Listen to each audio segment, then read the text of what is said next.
Good evening, everybody, and welcome to Paradigm Shift, Lesson 6, where tonight we're going to take on one of the most important ideas in all of Judaism. We're going to discuss it tonight and hopefully make some headway to be able to get some deep and meaningful clarity in the idea of Mashiach and the ultimate redemption as it was taught to us in a transformational shift by the Rebbe. This is Paradigm Shift, Lesson 6, the Rebbe's reinterpretation, deeper understanding of what Mashiach and redemption is all about. I'm Rabbi Dovid Vigler of Chabad of Palm Beach Gardens, and I'm delighted to be your instructor tonight. You can follow me at facebook.com/Jewish Gardens or youtube.com/Jewish Gardens. In the previous 5 lessons, we have tackled 5 profound paradigm shifts, and it has been a lot of fun to be able to reinterpret and re-understand fundamental ideas about the universe, about ourselves, about the Torah, about leadership, religion, and even about failure in the previous session. But tonight, we're going to be experiencing the paradigm shift of all paradigm shifts as we take on the most important idea in all of Judaism. For starters, I'd like to ask you a question. I'd like you to think about this for a moment. We all know the blessing of Hamotzi Lechem min Haaretz. Before we eat bread, we're supposed to make a blessing. But before the blessing on the bread, we're supposed to wash our hands. And the question I'd like to ask you to think about for a moment is why? Why do we wash our hands before eating bread? There's various suggestions as to why that might be. Is it for hygienic reasons? Or perhaps because water is a metaphor for Torah that we're supposed to be mindful of, perhaps? Or maybe we're supposed to symbolize the need for pure intentions when partaking of the world's pleasures. Or perhaps is the washing of the hands something which reminds us about anticipating the messianic redemption at any moment?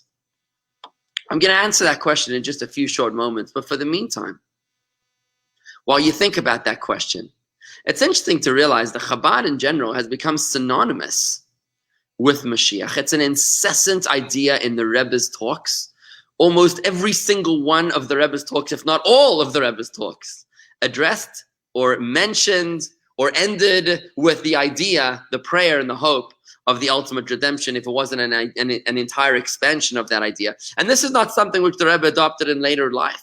It was something which started very, very early on in the Rebbe's life. In fact, in a letter that the Rebbe wrote to the president of Israel, at that time, President Ben Tzvi, the Rebbe wrote to him, from the time that I was a child attending Cheder, which is primary, elementary school, and even earlier than that, the picture of the future redemption began to take form in my imagination, the redemption of the Jewish people from their final exile, a redemption that will finally allow us to understand the purpose of the suffering, the harsh decrees, and the annihilations of exile. So this is something that the Rebbe was pretty much obsessed with since before elementary school. You're looking at about 4 years old. And in fact, in 1951, when the Rebbe accepted the mantle of leadership, when the Rebbe became the 7th Rebbe of Chabad, in his opening statement, and a speech which we've discussed a few times in this series of Paradigm Shift, the Rebbe took no prisoners.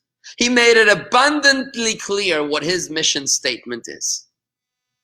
In his opening speech, he said, quote, "We are now at the conclusion of the final period of exile. The task that is now demanded of each and every one of us is to complete the process of drawing the essence of the divine presence into the lowest realm. Our job," the Rebbe said, "is to bring Mashiach, is to make for God a home in this physical world, no ifs, ands, and no buts." That's quite a tall order to perfect all of humanity in our generation. Let's take a look at a brief video collage of the Rebbe's insistence on the imminence of the redemption. Take a look at this. You kommt Mashiach now.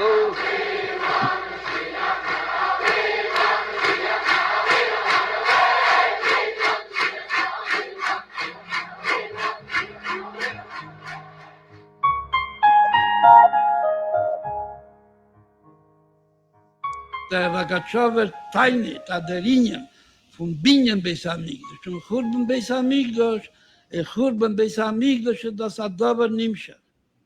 Es ist nicht der Pshat, dass bis Amigdash Chorb geworden mit Karge 2000 Jahre zurück. Und von dem hat man an Avelis Yeshora. Bei der Pfarrer kommt Tischebov und die 3 Wochen bei Kajitze bei Sebechol Jem. Sagt man, dass seine Inenu mit Mispal Allegiule Vechule. Aber Sache, was hat getroffen, mit Herrscher 1900 Jahren zurück, sagt nein. Aber der Chid, der Churn bis Amigdash, ist das Bechol jem, wo jem, bemele davon verstandig, was es darf sein, der Geschrei, ad Mose Bechol jem, wo jem. Und sagt das sogar befähigte Jerusalem. Das steht in Jerusalem, der Kol mi, sheli nivna bis Amigdash bis Mane, ist Kilo Chore bis Amigdash bis Mane. Durchgegangen 1900 Jahre, mit noch Jahren Lachlise. Wie bald aber jem Chamishi Pasche Pinchas. Und schon lachrit vieles Meire.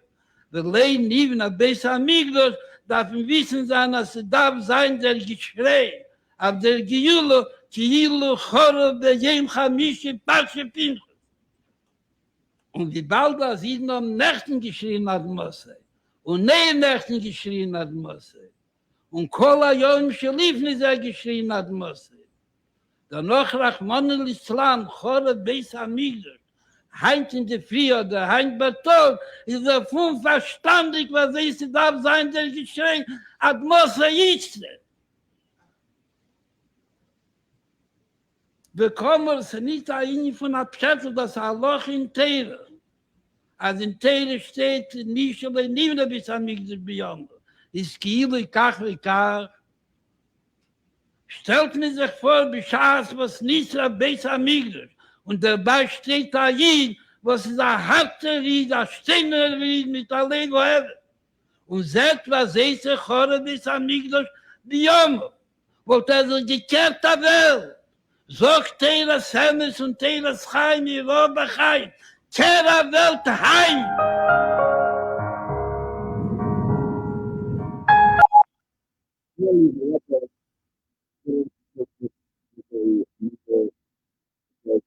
You took Your this. audio. Oh boy, my audio. Is it better now? Better now, yeah. Great, thank you. Apparently the Rebbe wasn't seeing this idea of Mashiach as merely a fantasy. No? How are we doing now? Testing, 1, 2, 3. Can you hear me? Good. Fantastic. Clearly the Rebbe wasn't seeing this idea of Mashiach as a fantasy. The Rebbe took it extremely personally as our personal mission in this world. If we were unable to fulfill the coming of Mashiach, if we couldn't bring Mashiach to this world, then the Rebbe was deeply distressed, devastated, heartbroken, to the point that the Rebbe was shouting, turn the world over, bring Mashiach now. Why was the Rebbe so adamant about this topic? What is it about this topic of Mashiach that actually makes so many people so uncomfortable? Why are people so uncomfortable with the topic of Mashiach?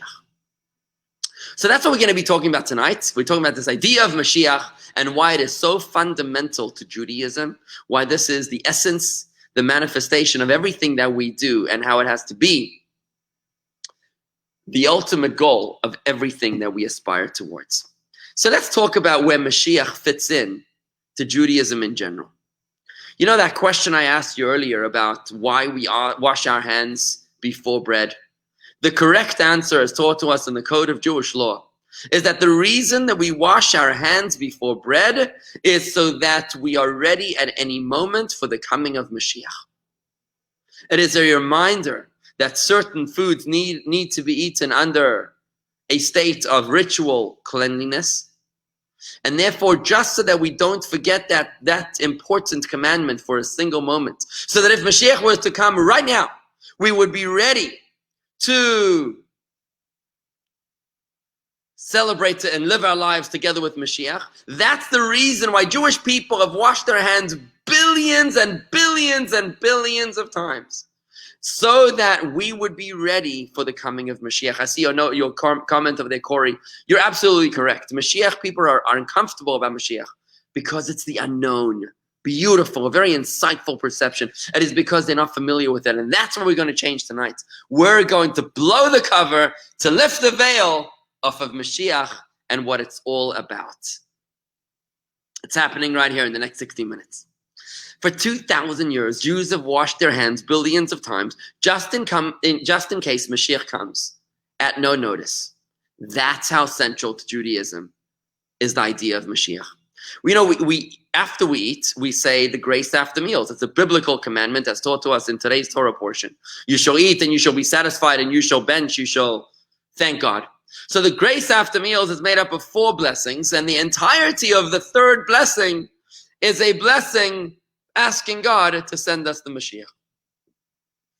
The pinnacle of our daily prayer, we pray 3 times a day, and the pinnacle of each of those prayers is the Amidah, the 18 blessings that we recite before God.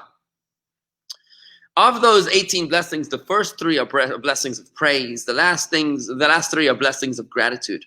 And of the middle 15, 13, a remarkable 13.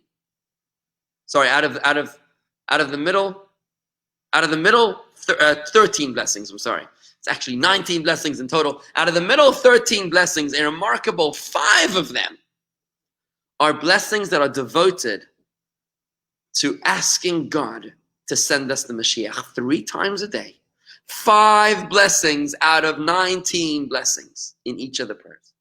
That's 15 times a day that we plead before God to send us the Mashiach at the pinnacle of our prayers. Maimonides takes us further when he crystallizes all of Judaism into 13 principles, foundations of faith. Of the 13 principles of faith, it is 2 of them that are all about the belief in the coming of Mashiach. This is fundamental to Judaism. And it's not just a mitzvah to believe in the coming of Mashiach. It's actually required of us to actively anticipate and eagerly await the coming of Mashiach. Here it is in the words of Maimonides.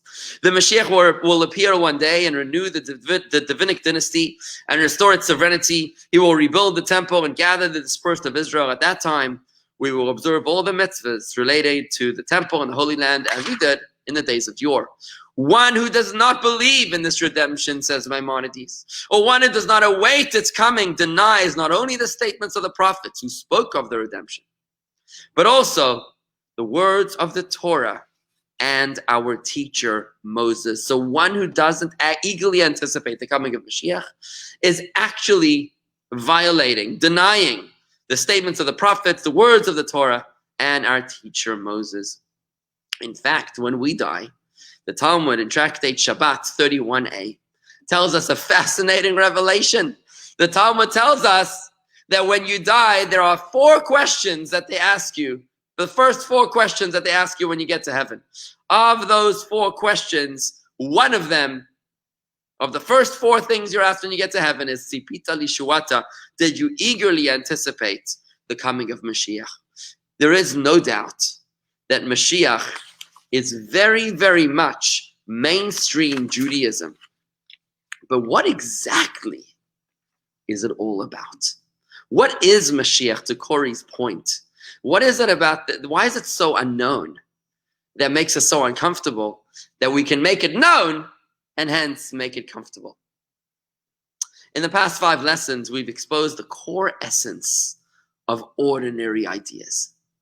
We've taken an idea like the world and exposed it as a garden of God instead of a chaotic jungle. In lesson 2, we spoke about the topic of ourselves.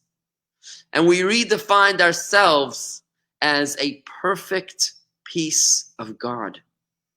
We spoke about the Torah. We're familiar with the Torah, but we redefined the Torah as a blueprint. The DNA of the universe, the blueprint of creation. We redefined leadership and religion. And in last week, we redefined failure as part of our growth process. And that's exactly what we're doing tonight with redemption. When we speak about the idea of redemption from our spiritual exile with the coming of the Mashiach, this fundamental idea in Jewish thought is not an event, but a state of being. It's a state of consciousness when the essence of everything will become apparent and exposed. So whereas in the first 5 lessons of the series, we've exposed the soul, the essence, the heart of individual topics like ourselves and the universe and the Torah and failure. The idea of redemption is an all-encompassing changing of the glasses. It allows us to have MRI vision, X-ray vision of the world around us. Can you imagine if we were given a set of glasses that would allow us to see the essence of everything? Wouldn't that be the most remarkable existence? But in essence, that is the heart, the essence of what it is when we speak about Mashiach. Let's take a look at this idea as it is taught by the Rebbe. You know, in Hebrew, the essence of everything, the code of everything is referenced by its Hebrew name, as opposed to in other languages, your name is just merely arbitrary consensus. In Hebrew, the name of everything represents its essence. When you look at the name of exile and the name of redemption in the holy language, in the language of creation, in Hebrew, a fascinating difference or similarity comes into sharp focus. You see, the way to say exile in Hebrew is gola. Gimel, Vav, Lamed, Hey. Gola, Gimel, Vav, Lamed, Hey, or in English, G-O-L-A. Gola. And how do you say redemption in Hebrew? Geula. Geula, which is exactly the same letters, Gimel, Vav, Lamed, Hey, with an Aleph in between. Geula. G-E-U-L-A-H. They're pretty much identical words. The Aleph is almost a silent letter. Gola, exile, and Geula, redemption, are separated merely by an Aleph, the first letter of the alphabet. The meaning of this discrepancy is what really holds the key for us to understand what Mashiach and redemption is all about. It's about introducing the Aleph into the world that we already know, the world that we already inhabit and love. I see that Corey posted the Hebrew letters for Gola and Geula. Thank you very much, Corey, here on our chat feed. Let's take a look. Now, what's the Aleph that's being introduced into Mashiach, into the redemption? The Aleph is the first letter of the Hebrew alphabet, and it has the numerical value of 1. Aleph represents the master of the universe, God who is one. Let's take a look at this idea as it is taught by the Rebbe. Redemption does not, this is a talk by the Rebbe in 1991. Redemption does not imply a departure from our current state, from our lives, our routines, and our world. To the contrary, the definition of redemption is that the very entity that was previously in a state of exile is not nullified, God forbid, but redeemed. All the positive elements that are part of our current reality will remain intact. Only their exilic condition, their exile condition, will be eliminated. The concealment of each entity's true nature will be removed. It's like a bris, which removes the foreskin. It removes the covering that prevents us from being able to see all that's out there. We know that as human beings, we can only see a very limited spectrum of what's able to be seen. We don't see gamma rays and microwaves and cellular waves and all sorts of other waves. We only see a very limited spectrum of that which is able to be seen. When Mashiach comes, our vision will be enlightened, will be expanded for us to be able to truly see what's going on. And here how the Rebbe continues. This explains why the word redemption, Geula, includes within itself the word exile, Gola, with the added letter Aleph. Redemption will not do away with exile and our efforts therein. To the contrary, Redemption's characteristic is that it lifts up and redeems the entire state of exile and transforms exile itself into redemption. This is done by removing all of exile's concealments and everything that obscures each thing's true nature and purpose, and revealing within everything the Aleph, which alludes to the master Aleph of the world. When we reveal the master of the world in each thing, that is the purpose for which God created it, then from exile itself, redemption emerges. We're finally gaining the most beautiful clarity as to what Mashiach and redemption is all about. There is no change. In the Christian concept of redemption, it's Armageddon, it's apocalypse, it's the end of the world, it's destruction, it's a horrible war. That is not the idea of redemption in Jewish thought. This is our paradigm shift tonight. Redemption is the world the way we know and the way we love and the way we are accustomed to. Just with the lights turned on, imagine when you realize that everything that you were doing was in black and white, and now suddenly you can see color. Imagine that when you realize that when Mashiach comes, suddenly you can see the hand and the presence of God within everything that is all around you. That is the higher consciousness, which is the era of Mashiach. It is a time when we are simply able to perceive. In the words of Isaiah, the glory of God will be revealed, and all fleshly eyes will see that God has spoken. We will simply see the hand of God in everything, as opposed to this world where we have right now a shallow perspective of reality. We only see the physical creation. We don't see its soul. When Mashiach comes, we'll be able to see the essence, the godly heartbeat within everything. Just like in the Middle Ages and the Dark Ages, people thought that what you see is what you get. You looked at another human being and you see a body and that's it. But it was later on when somebody discovered Röntgen, discovered the X-ray, and he was able to see what lies beneath, and the entire science of subatomic particles. And the science of nanotechnology is what allows us to see that which is literally under our noses. It's the entire universe that lives within everything that we think that we see. And that has opened our eyes and our minds to so many beautiful and brilliant developments and technologies and ideas. So too, with the coming of Mashiach, we'll be able to see the essence, the inside, the heart, the soul of everything. Redemption, therefore, is not a consolation prize for sticking with God, for staying Jewish for 3,000 years. It's actually a cumulative benefit from all of our efforts. Each and every time that we do a mitzvah, we're sanctifying, we're illuminating an object. We're taking the glass of water, we're taking the parchment on the doorpost, we're taking the money that we earned, and each time that we use it for a mitzvah, we're shining some light into that physical object until we reach Malcolm Gladwell's tipping point. The point when the lights are turned on, when reality, true reality is unveiled, that is the hand of God revealed within everything. When the curtain, the veil of Mother Nature is lifted, and we're able to see the hand of God behind every nuance, every detail, and every encounter and coincidence within the universe. This is actually what we say before the grace after meals. We sing a psalm of King David. I think it's Psalm 126, I'm sorry. King David says in the book of Psalms, and we sing this, and we say, a song of ascent. When God returns the exiles to Zion, we will realize that we had been like dreamers. When Mashiach comes, we will realize that until now we were sleeping, and now we are awake.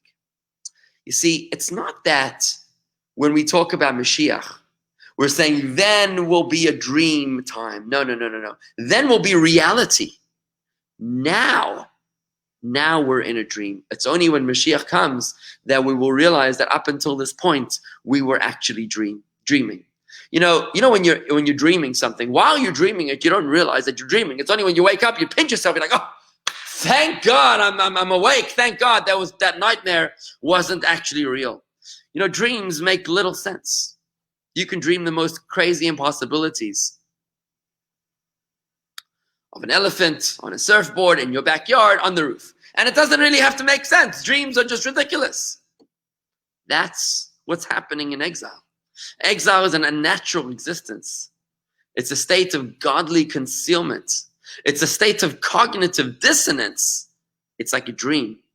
And redemption, geula, is the lights being turned on. It's being woken up to reality. It's a state of clear consciousness. It's a state of being awake. You know, when Martin Luther King spoke about I have a dream, he was saying that the current state of affairs is nothing but a nightmare. He wasn't wishing for a dream. He was wishing for normalcy, where people won't be judged by the color of their skin, but by the content of their character.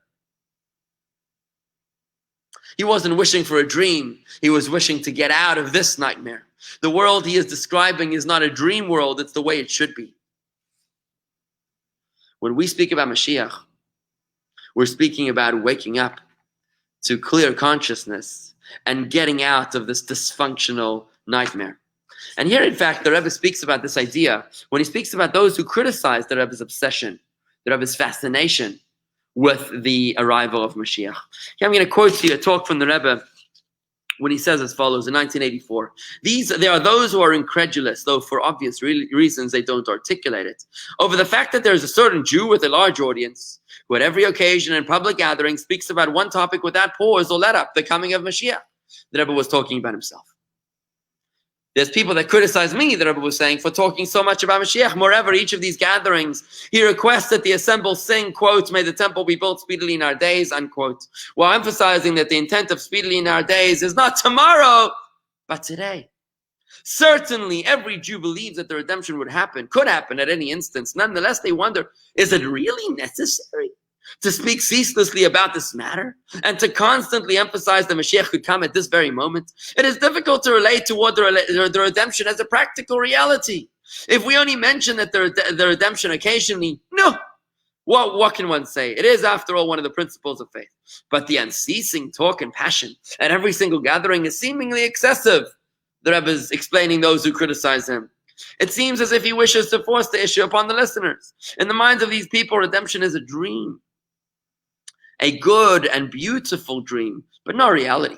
They think of redemption as the dream state. That being so, they argue, why do you have to talk about dream stuff? However, in actuality, the Rebbe said the opposite is true. The dream is not to talk about the redemption, quite the contrary. Exile is the dream. Right now we're in the dream. This is the nightmare. Exile is the most unnatural dream-like state. The redemption is our awake state, is our true reality.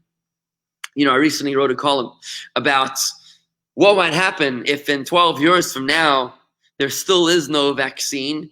And in 12 years from now, we live in a world where my niece who was born last week is having her bat mitzvah. And she never experienced in-person classrooms. She never experienced shopping malls with her friends, dancing with her friends, playing sports with her friends, because everything's behind the mask. Everything is socially distanced. Everything is in lockdown. We would shed a tear at her bat mitzvah, thinking not only of the world that she misses, but we'd shed a tear of the fact that she doesn't even know anything different. She thinks this is normal. And that's what's happened to our people. For 2,000 years since the destruction of our temple, we've lived in a state of disguise, of separation from God, where God is wearing a mask. God is hiding from us. We're in a quarantine and a lockdown from God. We're socially distanced from God, and we think this is normal. When we talk about Mashiach, about the time of clear consciousness where godliness will be revealed, we think somehow that that's a dreamlike state. We almost make fun of that state.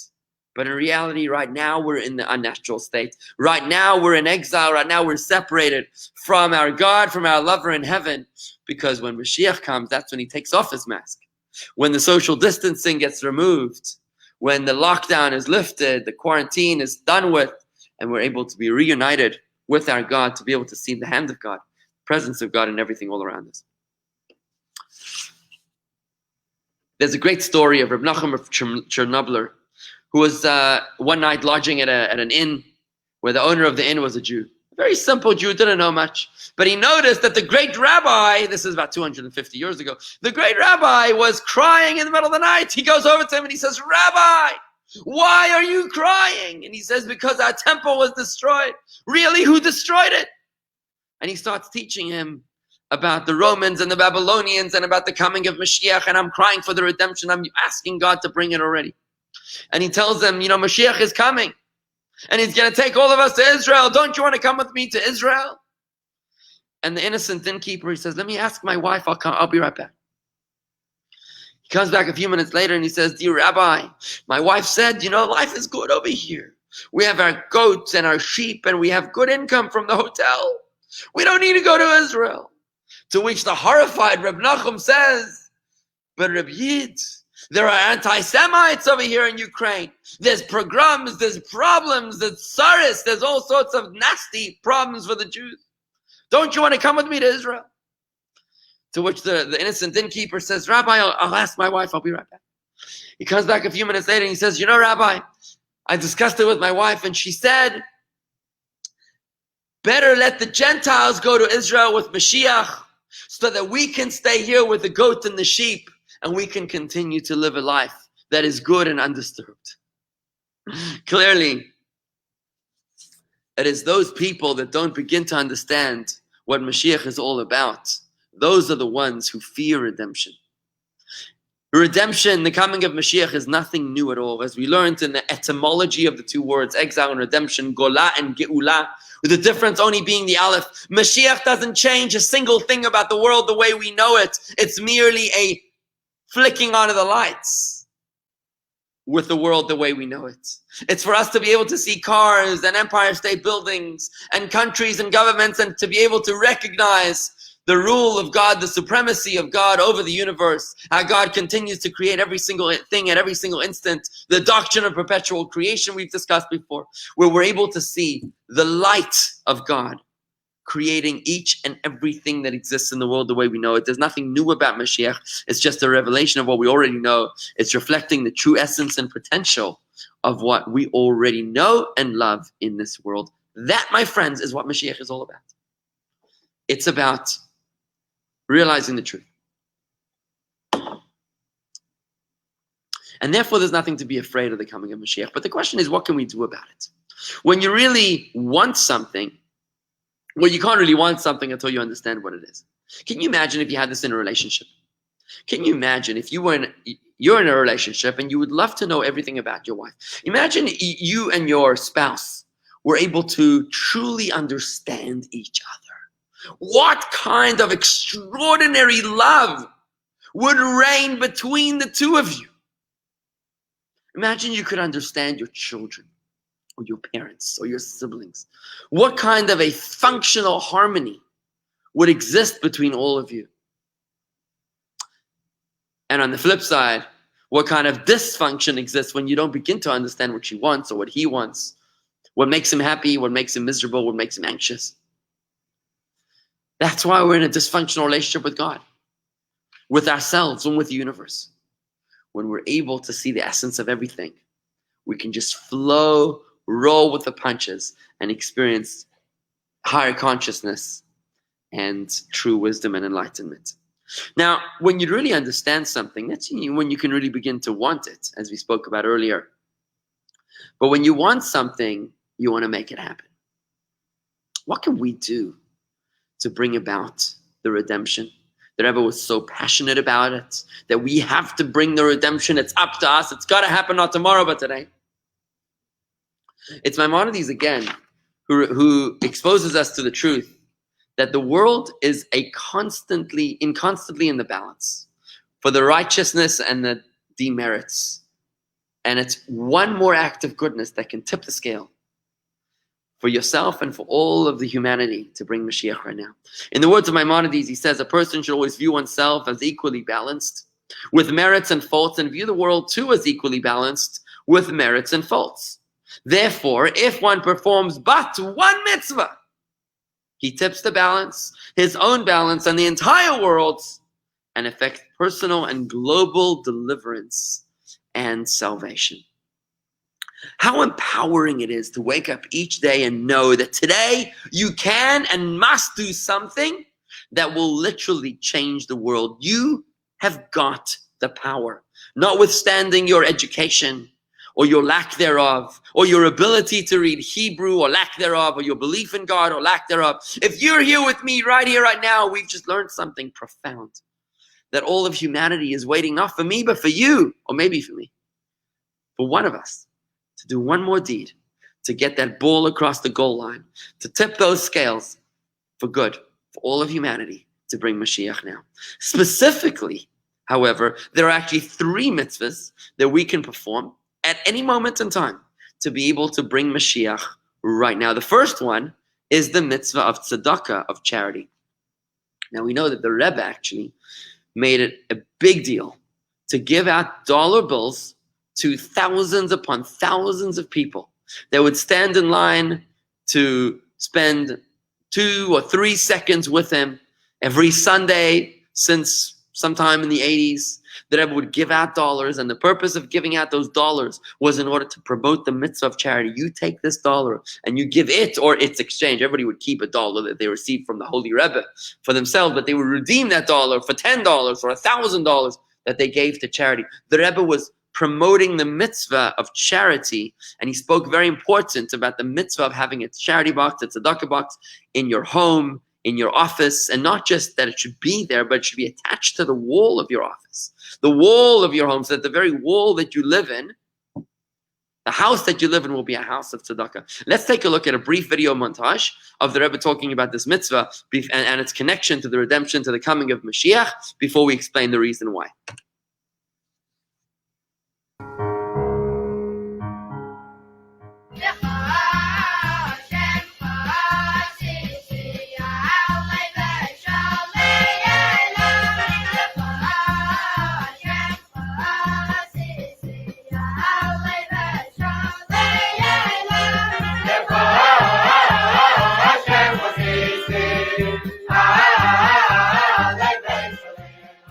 Dr. Samuel Rappis from Cornell. Your blessings have helped my patients very much in the past, and I hope that his 120 will be able to continue to do this for the rest of his life. It's a very good idea to make an innovation that having a doctor has a doctor push. Okay. It's also a good remedy for all the patients. Okay. And for the doctor himself also. Much blessed. Thank you. Vanaf mag je de meidelijk gaat play, zie je de Loretta programma. Player that was doctor push, around the young doctor push, Excuse me. I got doctor push in the hay. Yeah. It was around the doctor push in the hay.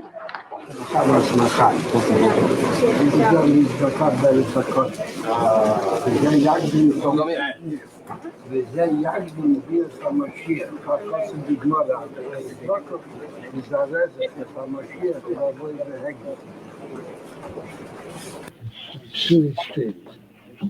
That is what we have a charity box. So the good thing to have a charity box in every institution. Yes.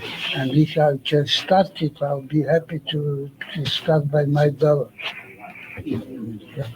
What a bank, what a action of docket push. In the bank. In the bank, but must be that the clients have because we get up the docket, got in a Sacha reinzulegen in bank. That's right. That's right. Das heranlegen in the docket push, heranlegen meine Dollar regel. Could I do something more to bring Mashiach more quickly? Well, could I do something more? And to increase your donation to doctor, but make to put to influence all your friends, they give at least 10%. And if possible 20, I'll be very happy. That's at least 10%. Thank you very much. My sister.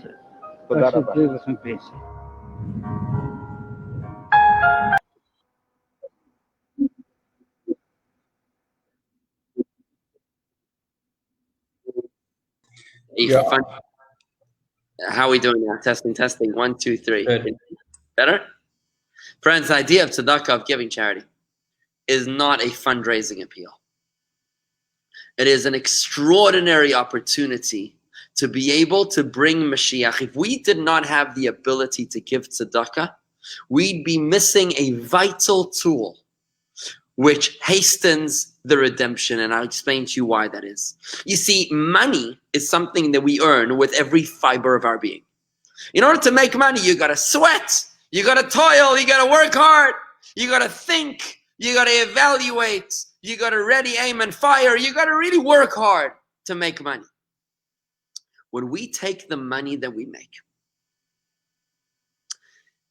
something we invested our heart and soul into, and now we give some of that to charity. And the Rebbe said specifically, a bare bones minimum of 10% of your earnings and up to 20%. When we give that kind of money to tzedakah, what we're doing is that we're saying that this money was earned in partnership with my other partner, with God. Hashem is my partner. It means that we do not have a shallow perception of reality to only believe in what I see, but to have a deeper perception of reality, to be able to believe in more than meets the eye, to understand and sense the hand of God, the blessing of God in the money that I seem to have earned all on my own. That's the affirmation that we're making when we give 10% of our earnings, up to 20% of our earnings to tzedakah. What that means is that by giving the charity, we are revealing the essence within our efforts. And that is why tzedakah is the most perfect catalyst for the redemption, since the purpose of redemption is to reveal the essence of everything. So when we do tzedakah, we're revealing the essence within our efforts, serving as the perfect catalyst to reveal the essence within everything with the redemption, the coming of Mashiach. A second specific mitzvah of 3 mitzvahs that we can do to hasten the arrival of Mashiach is loving our fellow like ourselves. Love your fellow like yourself. The mitzvah of Ahavas Yisrael. On a literal level, this means that the temple was destroyed because we had baseless hatred. We had hatred for each other for no good reason. We know that the redemption will be brought about through the reversal of that cause. When we have not baseless hatred, but baseless love. When we exhibit unconditional love, that is what will hasten the redemption on a literal level, but on a deeper level. Tonight that we've experienced our paradigm shift, realizing that Mashiach is the world the way we know it, with the lights turned on, with the revelation of the hand of God within everything, we realize that when we love our fellow Jew like ourselves, what have we done? We're exercising the paradigm shift that we learned in lesson 2 of the series. That paradigm shift was that to realize that I and you are not the shallow perception that I see, but the deeper perception that I see is the godly soul that lies at your core, the essence of who you are. The only way I can truly love someone else like myself is realizing that that someone else is myself, because I am a piece of God and you, in your essence, are also a piece of God. It's only when I look deep into your essence that I'm able to love you like myself, because I realize that you are myself. So in this mitzvah, you're revealing the essence within humanity, thus serving again as the perfect catalyst for redemption, which is revealing the essence within everything. So just like Sadaka revealed the essence within our efforts, Ahavas Yisrael, loving your fellow like yourself, you're revealing the essence within humanity, taking our mind, our perception, our consciousness, and making it the perfectly prepared for the era of redemption, with the ability to see beyond what meets the eye, beyond the shallow surface perception, to be able to see deeper within humanity. And finally, there's a third mitzvah that the Rebbe spoke about, which we can do to hasten the coming of Mashiach, and that is something which applies not necessarily to Jews, in fact, specifically to non-Jews. These are the 7 Noahide laws. The 7 Noahide laws were the laws that God gave to Noah after he destroyed the entire world, and the only surviving human beings were Noah, his wife, and their children and daughters-in-law. God made a covenant with Noah, as represented by the beautiful rainbow, that he was never going to destroy the world, but all that God wanted was that humanity should keep the 7 Noahide laws. You know, redemption is not exclusive to Jews. righteous Gentiles will also experience the redemption. And therefore, righteous Gentiles need to hasten the redemption as well. When they fulfill the 7 Noahide laws, we help them realize that they too can form a meaningful relationship with God. Once again, revealing the essence within all of mankind. By the way, those 7 Noahide laws, just to summarize them for you. Number 1, to acknowledge that there is only one God, no serving idols. Number 2, to respect the Creator, not to curse God. Number 3, no murder. Number 4, no adultery. Number 5, no stealing. Number 6, not causing unnecessary suffering to animals. And number 7, to maintain and institute a system of law and courts. Those are the 7 Noahide laws. When the Gentiles keep the Noahide laws, they're revealing the fact that every human being is able to have a relationship with God. You don't need to be a Jew in order to be redeemed, in order to experience redemption, revealing the essence within all of mankind. And those are the 3 mitzvahs that the Rebbe spoke about. Sadaka reveals the essence within our efforts. Loving your fellow Jew like yourself reveals the essence within humanity. And the 7 Noahide laws reveal the essence within all of mankind, to be able to hasten an era of redemption, which reveals to us the essence of everything, in the words of Isaiah, to literally see the hand of God, the work of God, the divine energy inside, the electric energy of God within every single thing that exists. Now, we've learned about what the redemption means. And we've learned about how we can hasten the redemption, but something even more exciting than that is that the Rebbe revealed to us that the redemption is happening in front of our eyes. The world is changing in front of our eyes. It is imminent. It is happening at any moment. By the way, if you have any relevant questions or comments, please do post them. I would comment on them. If they're not so relevant, I'm not going to go off topic. But if they are relevant to the concept of Mashiach and redemption, I would be happy to address them. So why is Mashiach so imminent? Let's take a look at this brief video encounter that the Rebbe had with a representative from CNN and the New York Times. Take a look at this video.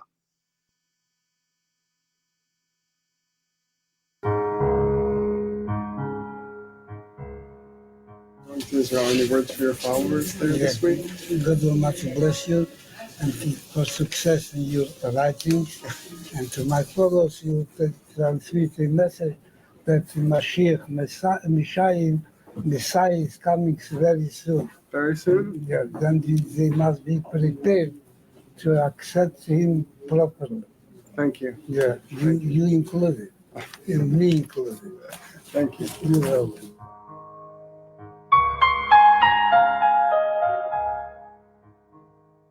Rabbi, can you tell us the message you have for the world about Mashiach, the message you have for the whole world about the Mashiach? She was printed in all the press of all the countries. The Mashiach is ready to come now. It is only from our part to do something additional in the realm of goodness and kindness. So people should be doing goodness and kindness for him to come. At least for more than Mashiach will come immediately. That's a bit to charity, the double portion of charity. Thank you, Rabbi. You're very kind. Thank you.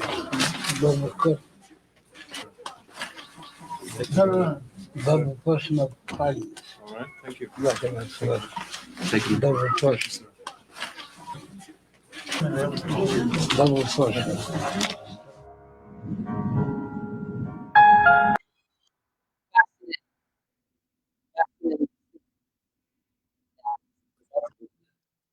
Was effectively telling the world on CNN and the New York Times, Mashiach is happening right now. And the question is why? What is it about now that is so much more imminent than it was 100 years ago or 500 years ago? What's special about what's going on today? You know, the Zohar tells us something fascinating. The Zohar, which is the book of the Kabbalah, given to Moses in Mount Sinai and written about 2,000 years ago, was written down from an oral tradition by the sages during the Roman era. The Zohar tells us as follows, that because, this is a quote from the Kabbalah from the Zohar, because Israel in the future will taste from the tree of life, which is this very book of splendor, the Zohar, they will be redeemed with compassion from exile. The Rebbe spoke about the fact that when the Zohar was published, that began an era of fast forward, a fast track towards the redemption. In fact, the whole Chabad philosophy is really a down-to-earth application of the teachings, of the abstract teachings of the Zohar, of the Kabbalah. What the Kabbalah is telling us here is that when we study the Zohar, when we study the teachings of Chassidus, of Chabad Chassidus, which is the explanations of the Zohar, what happens to us is that we become clued in intellectually of what lies at the essence of everything.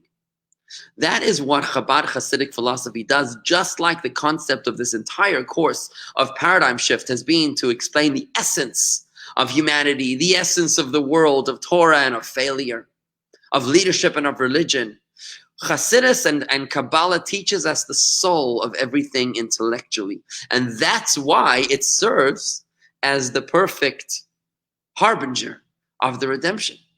And since the teachings of the Zohar have been published, since the rise of the Baal Shem Tov, the founder of the Hasidic movement, who was told, when the Mashiach came to meet the Messiah, Mashiach in heaven, in a heavenly revelation, he asked him, when is the Master coming? When is Mashiach coming?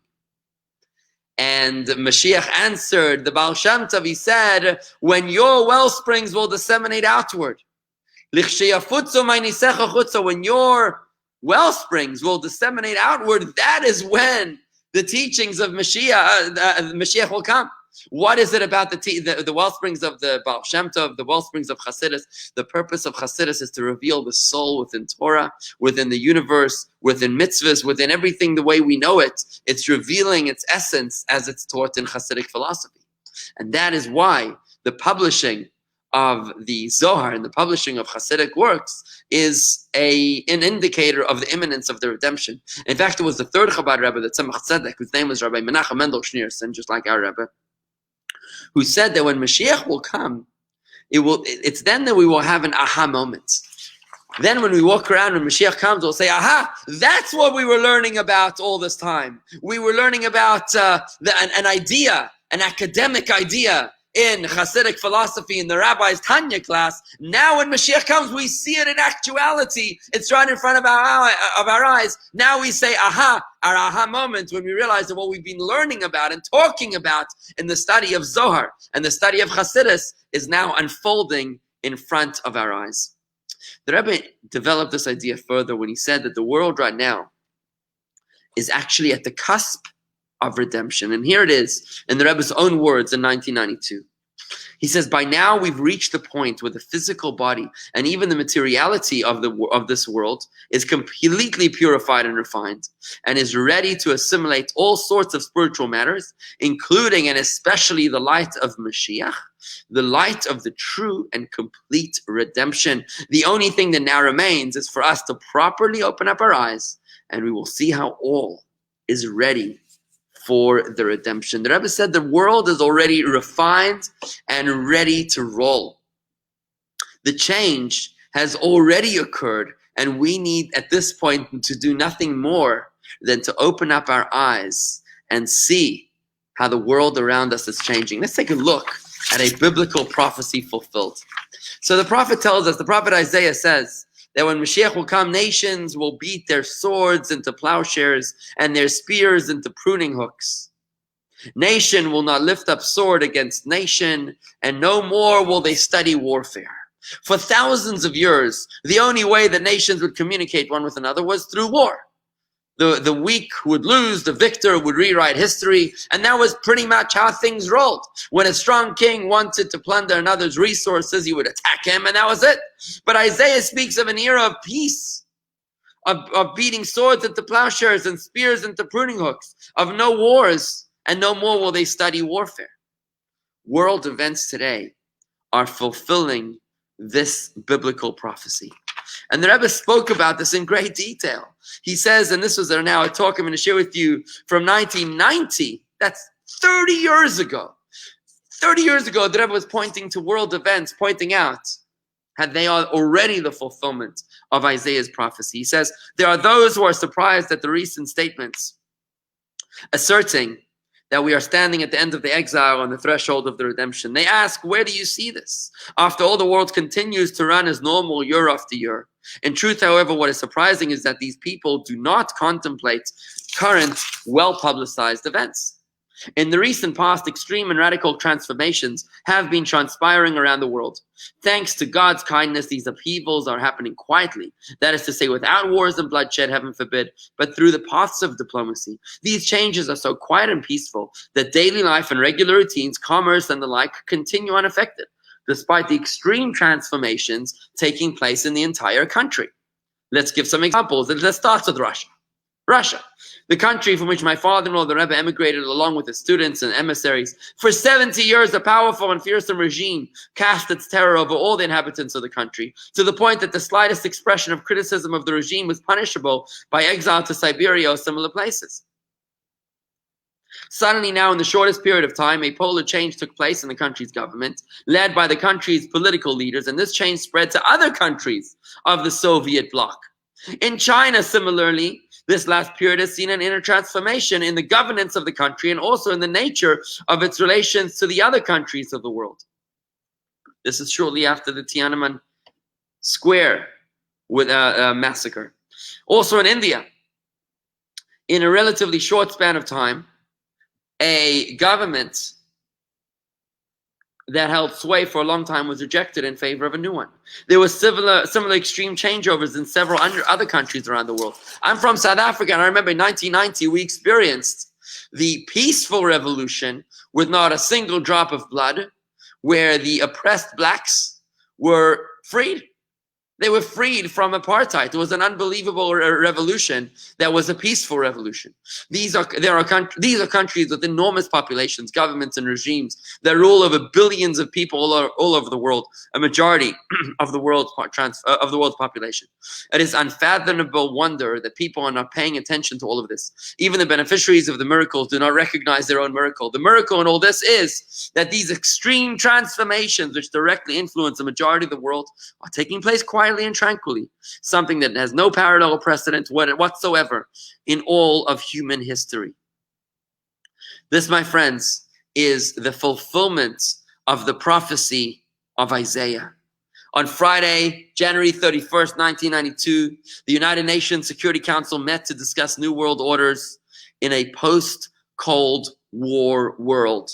They had plans for disarmament, global peace, and mutual aid, and the Rebbe spoke again about the significance of that event. It used to be taken for granted that the toughest king grabs the spoils, but today, that same toughest king would be sent to the Hague in Holland. A new world order is unfolding, and it's so exciting to realize how all of that is unfolding in front of our eyes. I see Andy's asking a question. Haven't we moved in the wrong direction since the 1990 moment that the Rebbe noted? So, Andy, I don't think that we've moved backward. I think the world is absolutely moving towards peace and harmony. Today to have a nuclear power is considered a real problem, and everybody wants to have peace. Now, what happens is that when it used to be that the evil and the good was mixed all over the place. There was always good and evil mixed together, but as the evil is being snuffed out, as it's being suffocated, the evil is being separated from the good, and it's being isolated into pockets, where you have Al-Qaeda, where you have jihad, where you have a nuclear Iran, or maybe a North Korea. You have pockets of evil. Those pockets of evil are now separate from the rest of humanity, which genuinely wants peace. You have world powers today that are all talking about how nobody should have weapons of mass destruction. Yes, you have rogue nations and you have rogue militias that are trying to curb the system, but that's because they've been snuffed out. They're breaking off like a little iceberg, breaking off onto itself before it melts and dissolves entirely into the ice. So that too, Andy, is a manifestation of the biblical prophecy of Isaiah. You don't just go cold turkey, but you work towards it slowly. And you think about this world that we live in, how the world is working so hard to keep Iran away from having a nuclear weapon. Question is how successful they're being. That's a different story. And maybe Mashiach will need to deal with that. But the fact that the world, the entire world, all the leaders of the free world are so concerned about no one else having weapons of mass destruction, that's a very powerful point. You know, which is the suffocation and the snuffing out of the last vestige of evil. Just like, you know, when somebody's dying, they get weaker and weaker and weaker, and at the last moment they strengthen up like a candle that's burning out, and then eventually they die. And when, Corey, your point, you say the Jews are guilty of baseless hatred of one another, we're not improving in this area at all. Once again, I disagree with you. I think that the Jewish communities are learning to get along with each other in an extraordinary fashion. We're getting along with each other today better than we ever were getting along before. No, we have our differences, we have our disagreements, and that's normal. But we're definitely communicating, we're doing well. And if there are people that are not getting along with each other, if there are people that are exhibiting baseless hatred, well, they better get their act together, or they'll get run over by this bulldozer, which is the coming of Mashiach. Another biblical prophecy fulfilled, which I want to share with you, is maybe just one more I'll share with you here, is another one from Maimonides. Listen to what Maimonides says. During the Messianic era, there will be neither famine nor war, neither envy nor competition. For all that is good will flow in abundance, and all delights will be freely available as dust. The occupation of the entire world will be solely to know God, as it says, the world will be filled with the knowledge of God as the waters cover the ocean bed, Isaiah 11:9. So there's a lot of ideas that Maimonides mentions here about the coming of Mashiach. He says, neither famine nor war, no envy, no competition. All that is good will flow in abundance, and all delights will be freely available as dust.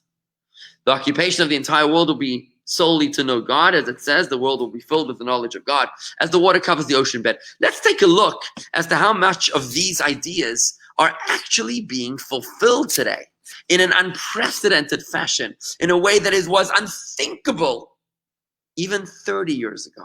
Even in 1990, these ideas were unthinkable. Let's take a look. For starters, let's take a look at poverty.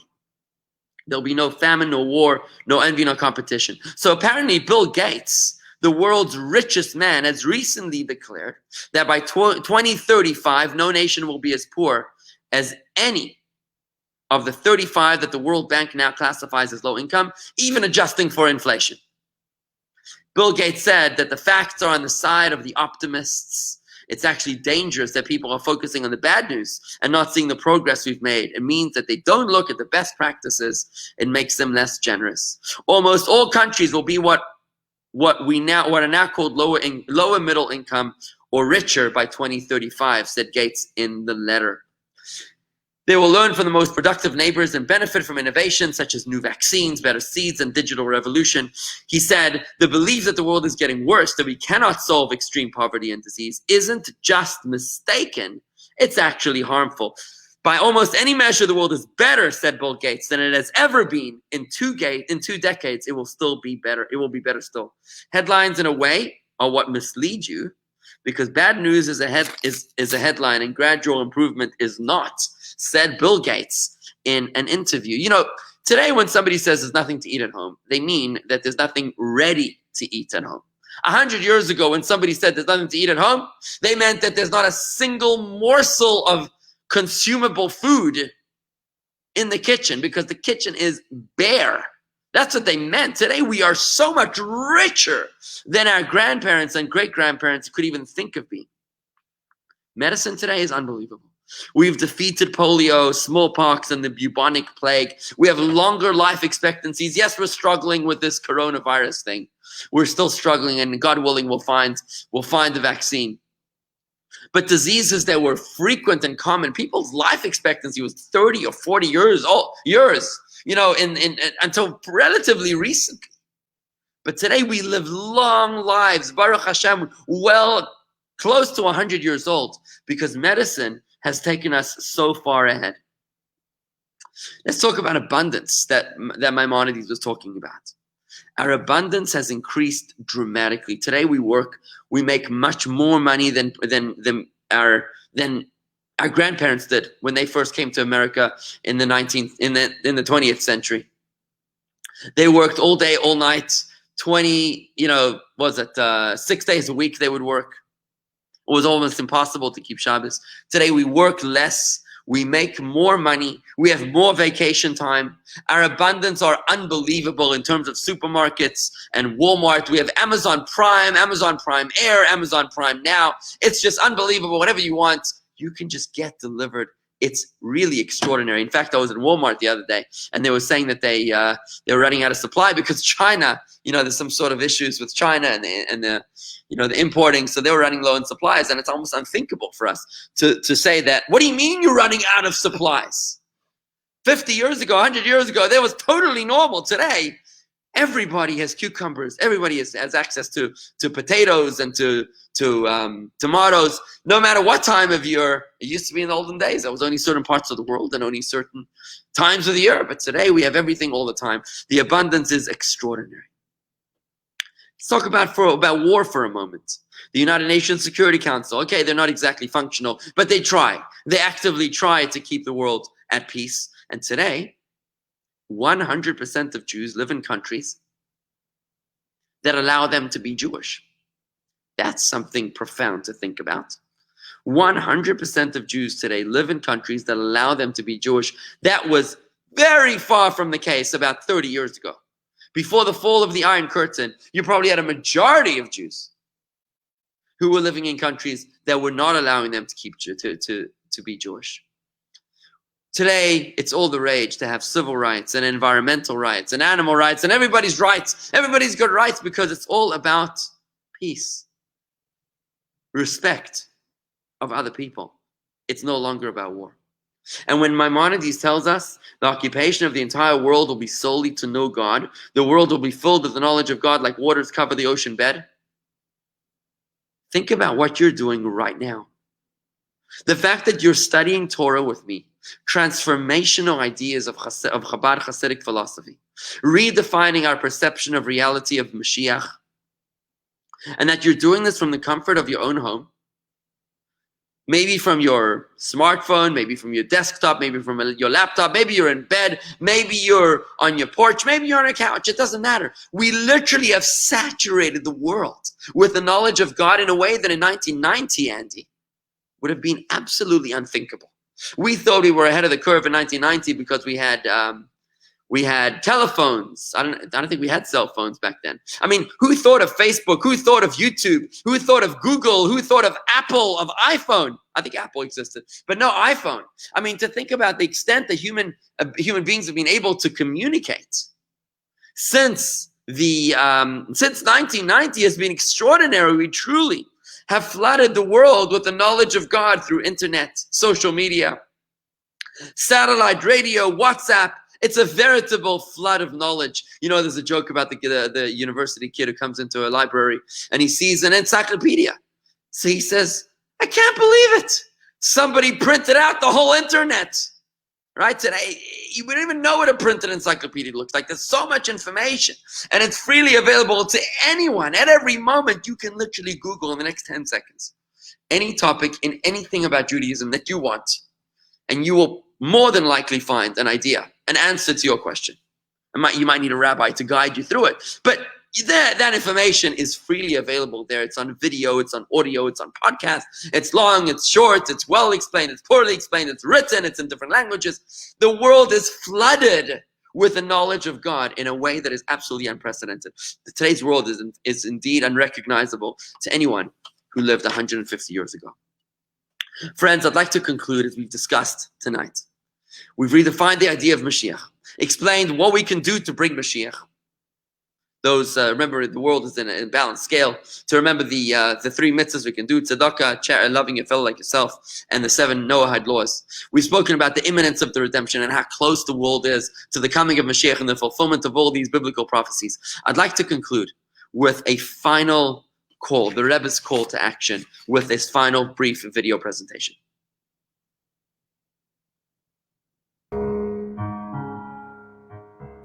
was benebel West jetzt mir achig dele. Wie kommt es, als die Gläubiger zusammen zählen, liegen zusammen und es gucken, wie kann der alle Unionen wird noch nicht herausgebracht marschieren. Hat Dovid hat Pri, eine Muren, klar und klar. Und danach will ich kommen zu gehen und luften als Wörter, sie dann noch eine Scheibe, mit noch ein Jena verbringen, will ich das noch einmal was schreiben, danach ist in seinem Medium, ist das Halten und Gedenken, was verschrieben geworden, und dabei bleibt es, und Rahman al-Islam ist das Recht, also ein Banach soll noch nicht kommen, Mashiach, was recht, also ich, morgen soll noch nicht kommen Mashiach, und übermorgen sollten nicht kommen Mashiach. Und mit Freitag und der Eistern soll schreien auf Masse. Und Hulu, eine wohl geschrien mit Anemes, wohl gemeint mit Anemes, ist eine sichere Sache, dass Mashiach wohl schon lange gekommen, zusammen mit der Gula Mitzvah Charity. Was ich kann noch tun, du weiß ich nicht. Warum alles, was ist getan, bis ist Hevel, Velorik, sie gar nicht der Reise von mir geblieben in Golus. Und was noch mehr, wir ist geblieben mit der Gol in den Golus, bin ich mir echt, wenn geht zu Avedes Hashem. Und kommt über Kammer Pomin. Mir wird eins gesagt, was ich kann noch tun, es gibt das über jeden von euch und tut alles, was ihr kennt und seht, Robling in Mashiach, denke von mir, Mamos in der Leben, die Unionen-Tage von Eris, die Theo, aber den Kehlen, die Tichun, und wir hier rotzen, als Sorkel, sollen sich gefühlen 10 Lieden, was wir uns einnaschen und sagen, dass sie muss nicht werden. Bei den Nebensten ist unter dem, ist das Amt Scheiere für, wie so lacht so, aber Neinu, hat es Sehen und Chaltonu, ist eine sichere Sache, der Nebensten wird heraufbringen, der Gula Mitzvah Charity Teke von Miyad Mamos und auf eine Meise, was sich noch tun in den, auf zu gern machen, jeden von nachher verschlicht auf Sadaka und wir hier rotzen, also ich habe und alles, was ich kenne und ich kann nur haben, tut alles, was sie kennt, wir hier rotzen, also unser Gefühl zwischen nachher Kolponen 1, 2, 3, was soll nicht geben, was wir soll tun und was wir soll tun. Weet we hoe ik we zal iets vinden, zal zijn teken voor mij. Mama, zo met de simcha we toele wo.